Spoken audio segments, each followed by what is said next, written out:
വൻ MDMA വേട്ട. കരിപ്പൂരിലെ ഒരു വീട്ടിൽ നിന്ന് 1.5 കിലോ MDMA ആണ് പോലീസ് പിടികൂടിയത്. മുള്ളൻമടക്കൽ ആഷിഖ് എന്നയാളുടെ വീട്ടിൽ നിന്നാണ് MDMA കണ്ടെടുത്തത്.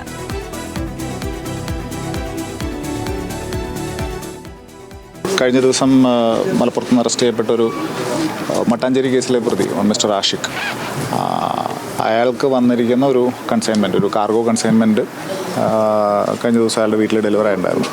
അപ്പോൾ ഇതിനെക്കുറിച്ച് നമുക്ക് ഒരു ഇൻഫർമേഷൻ കിട്ടിയതിൻ്റെ അടിസ്ഥാനത്തിൽ ഇന്നലെ വൈകി റെയ്ഡ് നടത്തിയതിനകത്ത് കിട്ടിയിരിക്കുന്ന ഡിറ്റക്ഷനാണത്. അതിൽ ഇപ്പോൾ ഇത്രയും ഒരു മേജർ ക്വാണ്ടിറ്റി തന്നെ കിട്ടിയിട്ടുണ്ട്. ആ കേസിനകത്തും അയാൾ അറസ്റ്റ് ചെയ്തിരിക്കുന്നത് സോഴ്സ് എന്നുള്ള രീതിയിലാണ്. ഈ പറയുന്ന വ്യക്തി ഒമാനിൽ വർക്ക് ചെയ്യുന്നു എന്നാണ് പറയുന്നത്. അത് വെരിഫൈ ചെയ്യേണ്ടതുണ്ട് എന്താണെന്നുള്ളത്.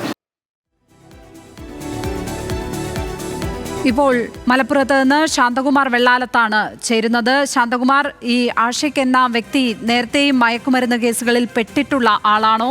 ഈ കേസുമായി ബന്ധപ്പെട്ട് എന്താണ് നമുക്ക് കൂടുതലായി ലഭിക്കുന്ന വിവരങ്ങൾ?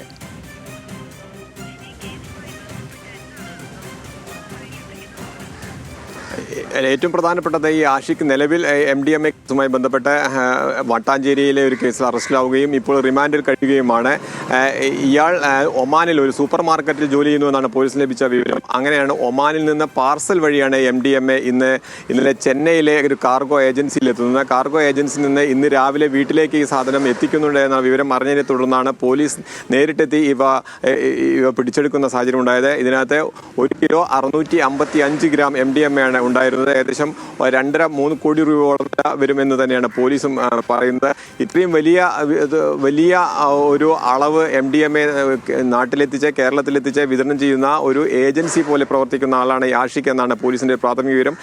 ഇത് ആരാണ് ഒമാനിൽ നിന്ന് അയച്ചത്, ഇത് എത്ര കാലമായി ഇത്തരം പ്രവർത്തനങ്ങൾ തുടരുന്നു എന്നുള്ള കാര്യങ്ങളെല്ലാം പോലീസ് അന്വേഷിച്ചു വരികയാണ്. ഇതിനുവേണ്ടി നിലവിൽ ജയിലിലുള്ള ജുഡീഷ്യൽ കസ്റ്റഡിയിലുള്ള ആഷിഖിനെ ഉടൻ തന്നെ മലപ്പുറം പോലീസ് കസ്റ്റഡിയിൽ വാങ്ങി തുടർ അന്വേഷണവുമായി മുന്നോട്ട് പോകുമെന്നാണ് ഇപ്പോൾ അറിയിച്ചിരിക്കുന്നത്.